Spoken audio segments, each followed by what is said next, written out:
Alrighty fanboys and fangirls, on today's episode of Technoid, we're going to talk all about the Samsung Galaxy Z Fold and Flip 4. Because in my last previous video, which surprisingly blew up, I have no idea how that was possible, I talked about how Samsung was going to use a new redesign that they had been finally working on. Well, it looks like we're gonna have to backtrack on that because we've got some new information and some first renders that are showing us that no, Samsung is not going to do it this year, and we have our answers as to why this is happening. And also, we'll talk a few other tech stories along the way. All that on today's episode, so stay tuned.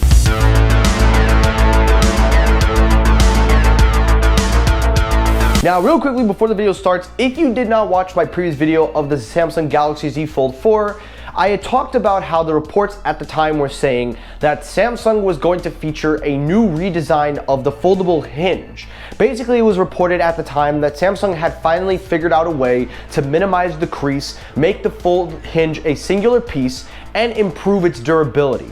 However, though, with that being said though, the reports at the time were sketchy, and I did disclaim in that video to take it with a grain of salt. But now we have some new information and some first renders, and it looks like Samsung has opted to hold off on that redesign. According to the report, Samsung has begun their mass production of the Z Fold 4 and the Flip 4.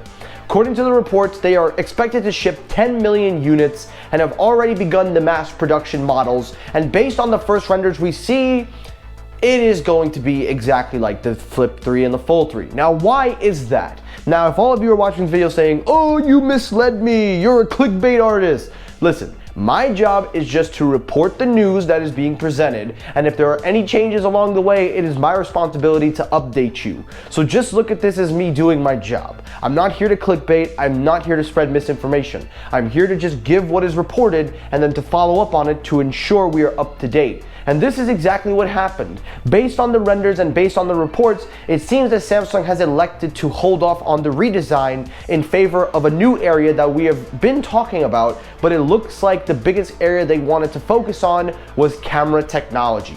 Based on the renders, based on the spec sheet, it seems that Samsung has focused more on the camera tech than the full technology.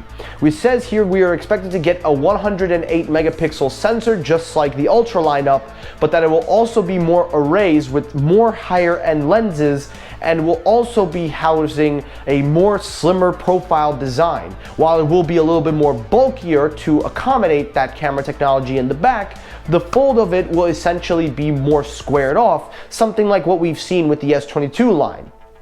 Now, taking all this into consideration, a lot has changed. However, though, the reports are still saying that yes, Samsung does have this new design. It just looks like we're gonna have to wait a little more, let them work on it. So for those of you that were expecting a better design of the crease and the fold, I apologize, but it looks like Samsung's gonna have to hold off on that for now. However, though, the good news is they will be making up for it with the camera technology, and based on the renders themselves, it does look like we will be getting a slightly bigger front screen. While it won't be as wide as we hope, it is much taller, and the inside screen does look a little bit more, I would say, more profile look. So there are still some positives to come out of this. But if you were looking forward to the redesign that the reports were saying, I apologize, but it just doesn't look like that's gonna happen. But that might be a good thing because it gives Samsung more time to work on that design. So when they debut it, it will be perfect with no problems at all. Because if we've seen anything from when Samsung tries to rush out to be number one, look what happened with the first series of the Fold. All those problems with people peeling off something that shouldn't have been peeled off, to the hinge being stuck because of dirt and dust, to all of the issues. So it's probably a better thing for them to hold off on this redesign than to try to push it and then just expect everybody to take it. So while I am very disappointed, I'm not really going to say it's a big deal, because you know something, if something's working and it doesn't cause any problems, just stick with it. That's the best solution. And honestly, I'd rather them work on this new redesign than to rush it out there when it's not ready. So bottom line, it is disappointing, it is sad, but you know what? Maybe it's for the better. Alrighty, story number 2, let's talk about the redesigned Apple Watch Series 8. Now, if you guys haven't seen by now, John Prosser talked about the Apple Watch Series 8 and finally the new redesign that we have all been waiting for. According to Prosser and the leaked images of the renders, it seems that yes, Apple will finally redesign the Apple Watch and give us the design that was supposed to have been last year, but it looks like they held off for something more this year. According to Prosser, it says here that the rumors are working on a new squared off, flatter edge Apple Watch, which will reportedly be either the rugged model or the actual redesigned model.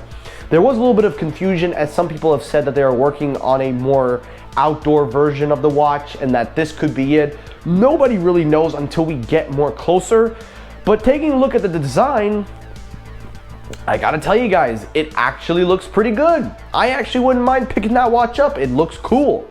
But the looks aren't all about everything. It comes down to what the watch can do.